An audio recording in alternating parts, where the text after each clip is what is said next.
let's start solving some radical equations, huh? So here's our steps. Isolate it to the radical. Make sure you get one side where it's just the radical. And then remember, inverses is how we cancel stuff out when we're solving equations. The opposite of a square root is a square. So once we isolate the radical, we're going to square both sides. If you look at example 1 here, the square root of x minus 3 equals 4. We got to get it down to just root x. So we're going to add the 3 to the other side.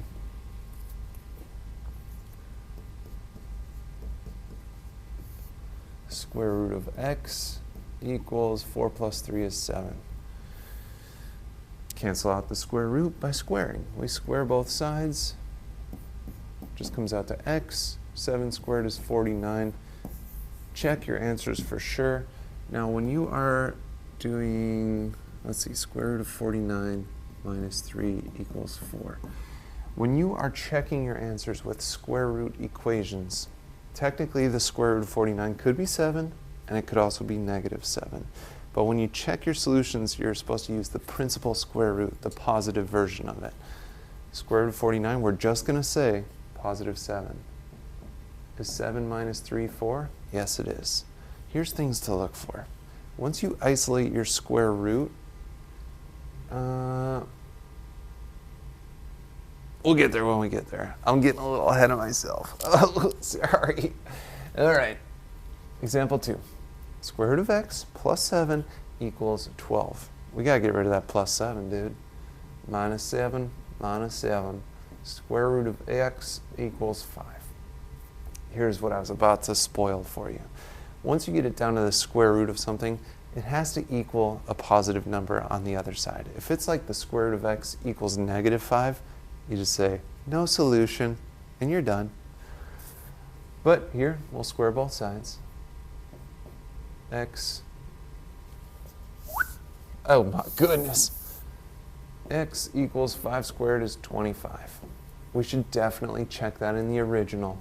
Square root of 25 plus 7 equals 12. Square root of 25, we'll just say is 5 plus 7 is 12. Great! All right. Try this one out. Pause it, try it, because I'm about to go over it right now. Plus 4, square root of a equals 9. Cancel that out with a little squarage. 9 squared is 81. A equals 81. I should check it. Square root of 81 minus 4 equals 5.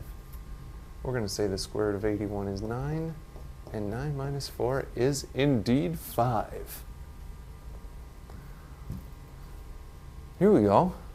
We've got one side down to a square root. Even though there's a square root on the other side, you have to get one side down to a square root. And we cancel out a square root by squaring. Cancels out the root. So this is just regular 3t plus 4. The right side, the square root and square cancel out, so it drops the symbol over there as well. That's all. That's it. Get the t's together. We could minus 3t. 4 equals 2t minus 6. Then we would usually add the 6. 10 equals 2t. You don't want that 2 there, so we divide by 2, and you get 5 for t. I think we should check it in the original problem. So, the left side, if 5 is t, 3 times 5 is 15, plus 4 is 19. So the left side comes out to root 19. That's cool. You look at the right side, 5 times 5 is 25. Minus 6 is also root 19. Does root 19 equal root 19? Yeah, so we're good. So here's one for you to try. You could go ahead and square both sides right away. 3t plus 4 equals 5t minus 6. Subtract 3t from both sides. And let's see what we've got. We got 4 equals 2t minus 6. It's the same problem.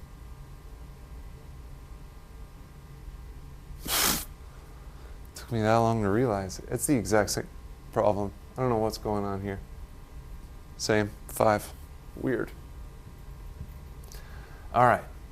Extraneous solutions are when you get solutions and you plug them back into the original, they don't work. And again, this is kind of what I was easing you into earlier a little bit. When you get it down to the square root equals a negative number, that solution's not going to work. But let's see what we got here. I have it down to a square root on one side of the equal sign. So to cancel out a square root, we square both sides. The left side, x squared, is x squared. Right side is just regular x plus 6. When you have x squareds, also regular x's, we got a factor. It's back, baby. It's never going away.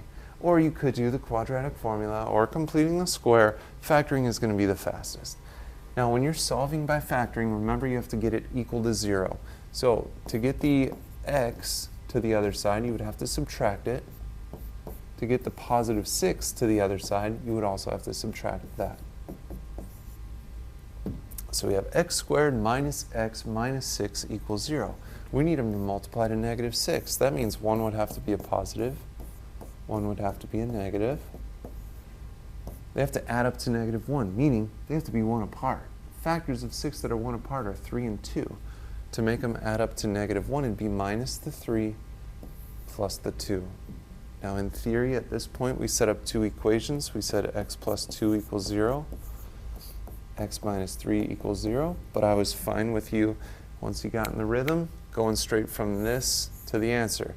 To get rid of plus 2, you would subtract 2. So we get x equals negative 2. Here you add the 3, x equals positive 3. These ones, it is vital to check your solutions in the original problem. Now, most of the time, if there's going to be an issue, it's with the negative number. Not all the time, but if you were to just take a guess, the negative is going to be a problem. Let's try putting in negative 2. So the left side is x, negative 2. The right side is negative 2 plus 6, which is positive 4. Now remember, when I said we were checking solutions, you take the principal square root. So when we do the square root of 4, we're going to say that's 2. 2 is not the same as negative 2. So that solution is out. Maybe this will also be a problem. If that's the case, it would be no solution. But let's see. We put in 3, so we have x equals x plus 6. 3 plus 6 is 9. Square root of 9, we would say, is positive 3. And 3 equals 3. We're done. Okay. Here we go. Example 5. Root 2x plus 6 equals 4. You'd subtract the 6 first. Root 2x equals negative 4. Now this is what I told you earlier. If you isolate the radical and it equals a negative number, right there you could say no solution. But let's say you forgot. I can't believe you don't remember every single thing I say. Oh, that hurts. Let's say you forgot and you square both sides. Left side would just be 2x. Negative 4 times negative 4 is positive 16. You divide both sides by 2, and you're like, sick. X equals 8.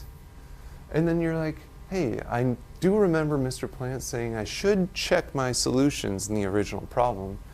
So 2x, 2 times 8 is 16, plus 6 equals 4. We're checking a solution, so we only take the positive square root. Square root of 16, we're going to say, is 4. 4 plus 6 is 10, not 4. Boop. But if you can get it down to the square root equaling a negative, go straight to the old no solution, save yourself some time and effort, and you'll be happy you did, folks. That's it. Oh my goodness.